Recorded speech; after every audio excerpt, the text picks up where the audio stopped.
জীবনে পথ চলতে গিয়ে অনেক মানুষের সাথে আমরা পরিচিত হই। সব মানুষ কিন্তু আমাদের জন্য কল্যাণকর হয় না। কিছু মানুষ এমনও হয়ে থাকে যারা ভালো কিছুর পরিবর্তে বিপদ ও কষ্ট ডেকে আনে। আজকে আপনাদের সাথে আমি শেয়ার করব গ্রিস থেকে তুর্কি আসার সময় আমার সাথে ঘটে যাওয়া এক বাস্তব ঘটনা, যেটা থেকে আমি বড় একটি শিক্ষা পেয়েছি। আশা করি এই গল্পটি আপনাদেরকেও কিছু গুরুত্বপূর্ণ শিক্ষা দেবে।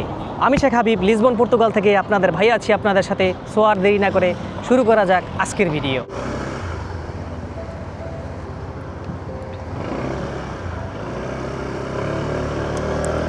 সো হ্যালো ভাই ব্রাদার, কী অবস্থা সবার, কেমন আছেন? This is Habib. So guys, অনেক দিন ধরে আমি ভিডিও দিতে পারতেছি না, এই ব্যস্ততার কারণে। প্রচুর পরিমাণে ব্যস্ততা ইদানিং, একটার পর একটা লেগেই থাকে, তাই আর কি ইদানিং ভিডিও দিতে পারি না। সো আজকের ভিডিওতে একটা জিনিস জানাবো, যে এটা হয়তো বা এর আগে আমি বলি নাই। তো আপনারা জানলেও উপকৃত হইবেন। আমার সাথে কি কি ঘটে না ঘটে এগুলোই তো আপনাদের কাছে শেয়ার করি। দুঃখের কথাবার্তা কই আপনাদের সাথে, দুঃখের সুখের সব কথাই তো কই। তো আজকে জিনিসটা এরকম যে পৃথিবীতে লাইফে এরকম মানুষ আসে যে যাদেরকে আসলে আপনি নিজের সাথে রাখলে লস হয়, লাভ হয় না, বুঝছেন না? যেমন আপনার কোনো কিছুর দাম তার কাছে না, আপনার সময়ের দাম তাদের কাছে নাই। আপনি যদি ভালো কিছু করেন তো এইটাও আপনার মানে নিয়ে করবো।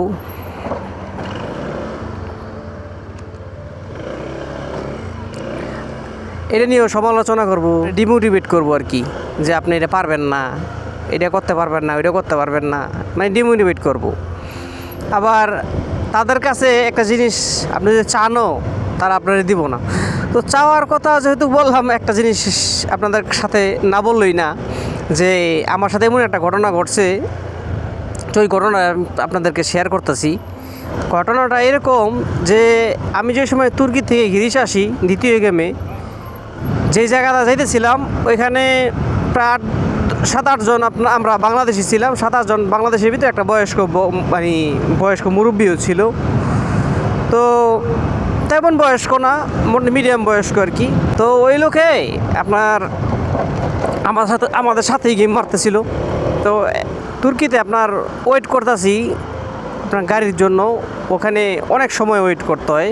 রাতে এত শীত যে বলার বাইরে, আরও পানি দিয়ে ভিজেছিলাম। তো আবার শীতের দেশ, আবার এত শীত আমরা কখনো অনুভব করি নাই বাংলাদেশে।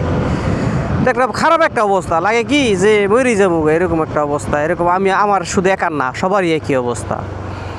তো সবার কাছে সে সময় লাইটার বেশি আছে, লাইটার আসেনি, যে লাইটার থাকলে দেও একটু আগুন ধরাই, জানটারে কোনো রকম বাঁচাই। অনেকের ম্যাচটেস ছিল, তো পানিতে ভিজে গেছে, বা অনেকে ম্যাচটেস আনে নাই, বুঝছেন না? অনেকে ওই ব্যাগের ভিতরে ছিল, ফালাই দিছিল। তো যাওয়া আছে, তো বৃষ্টি মানে কারণে, ঠান্ডার কারণে ম্যাচগুলো জ্বলতেছিল না, বুঝছেন? যে পানিতে ভিজে গেছে, তো জ্বলতেছিল না। তো ওই যে মুরব্বি আছে, মুরব্বির কাছেও চাওয়া হয়েছে যে মুরব্বি ম্যাচ আসা নাকি, যদি থাকে তাহলে একটু দেন, আমরা একটু করি, আগুন ধরাই। তো মুরব্বি কইছে না, আমার কাছে নাই। তো কিছুক্ষণ পরে সেই সময় মানে যায় একটা অবস্থা, যেরকম মানে খুব কষ্ট করে রয়েছি আর কি, কোনো রকম আর কি। তো ওই মুরব্বি কিছুক্ষণ পরে বিড়ি ধরাইতেছে, বুঝছেন?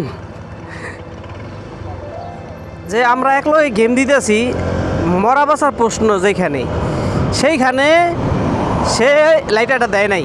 তারপরে জিজ্ঞাসা করাইলো, ভাই আপনি এরকম করলেন কে লিগা, যে আমরা এত কষ্ট করতেছি একটা লাইটারের লিগা, যে একটু আগুন ধরে আমরা জীবনটারে বাঁচাই, তো আপনি দিলেন না কেন? তখন সে বলে, যদি আমি আপনাকে দিই, যদি আমার লাইটারের গ্যাস শেষ হয়ে যায়, তাহলে আমি বিড়ি খামু কেমনি? তো এটা কোনো কথা হইলো কোন দিহি? মানে এরকম মানুষও পৃথিবীতে আছে, আমাদের সাথে থাকে, আমাদের সাথে চলাফেরা করে। সে আমাদের সাথে থাকার কারণে তার যে বিভিন্ন জিনিসগুলো আছে, যে পানি দরকার, মানে রাস্তার ভিতরে পানি শেষ, পানির জন্য হাহাকার। আমরা অল্প অল্প খাইয়ে আর পানি খাওয়াইছি, বুঝছেন? তো এতটা তার জন্য করছি। তো সে লাস্টে গিয়া তো বিড়ি খাইতে পারবো না, তার জন্য সে ম্যাচটা দেয় নাই আর কি, বুঝছেন কাহিনী? তো এইসব মানুষের মানে কি করতে মন চায় কোন, যে নাকি আপনার কাছে বলছে নাই, মানে একদম ইটি কইরা নাই কইছে, কিন্তু কিছুক্ষণ পরে আপনি দেখতেছেন যে তার কাছে জিনিসটা আছে। তো তার সাথে কি আপনি সম্পর্ক রাখবেন, নাকি তার সাথে কি করা উচিত আসলে আমার মাথায় খেলে না, বুঝছেন না? তো এরকম অনেক মানুষ আছে, বুঝছেন না? শুধু ওইখানের তো একটা এক্সাম্পল দিলাম ওইখানের, এরকম কিছু মানুষ মনে করেন রেগুলার লাইফেও আছে, বুঝছেন? তো এইসব মানুষের কাছ থেকে যত দূরে থাকা যায়, তাদের থেকে এখনো কিছু এক্সপেক্ট করাই ভালো, কারণ তারা থাকতেও দিব না, শুধু শুধু সিগন্যালটা পড়ে গেল রে।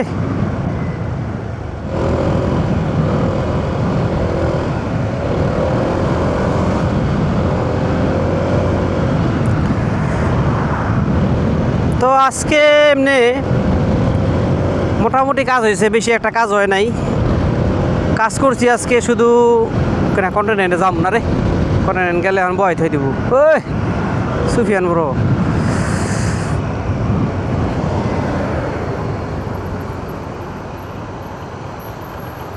আজকে কাজ করছি এটা হচ্ছে আপনার 18 টাকা 77 পয়সা এ পর্যন্ত। ভালো হয়েছে, খারাপ হয় নাই। তো যাই একটু অফিসে যাই, অফিসে গিয়ে বই গিয়া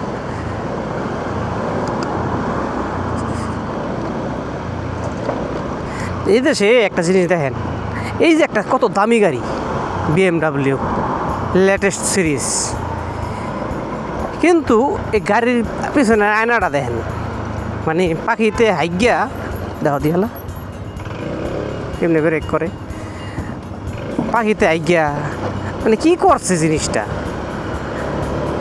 মানে আসলে কোনো যত্ন নাই আসলে। যার একটা জিনিস কি, যে আর যে জিনিস আছে না, এই জিনিসের প্রতি তার ততটা থাকে না, যত থাকে না।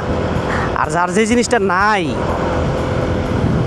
সেই জিনিসটার প্রতি তার অনেক আক্ষেপ, কেন আমার এই জিনিসটা নাই। যেমন এই যে একটা জিনিস, আমার এই যে বাইকটা, অনেকের স্বপ্ন যে একটা নিজস্ব বাইক থাকবো ইউরোপের মাটিতে, অনেকের অনেকটা থাকে, কিন্তু আমার আছে, কিন্তু আমি এটা ধুই না,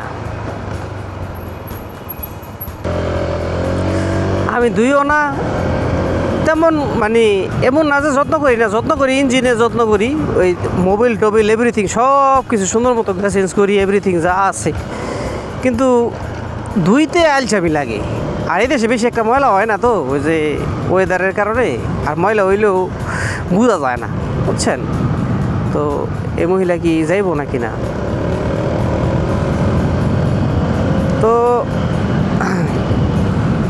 এই হলো অবস্থা।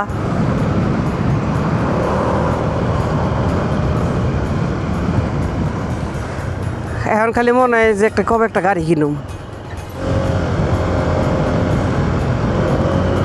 বুঝছেন না?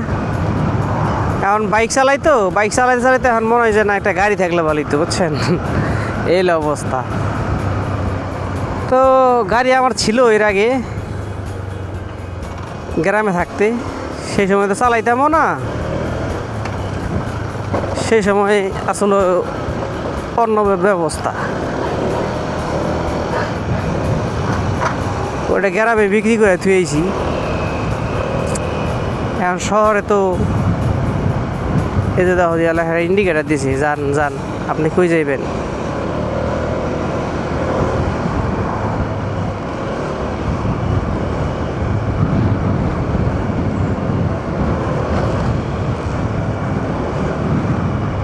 সো গাইস, অনেক দিন পরে একটা ভিডিও বানাইলাম, দোয়া করবেন আমার জন্য যেন এই ভেজাইলা কামগুলো শেষ হয়ে যায় আমার লাইফের থেকে।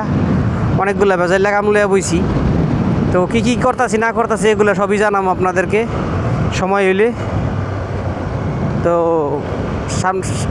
সাথেই থাকেন আর ভাইকে সাপোর্ট করেন, ইনশাল্লাহ ভাইয়ের কাছ থেকে অনেক কিছু শিখতে পারবেন, অনেক কিছু জানতেও পারবেন ইনশাল্লাহ। আল্লাহ হাফেজ, লাভ ইউ অল।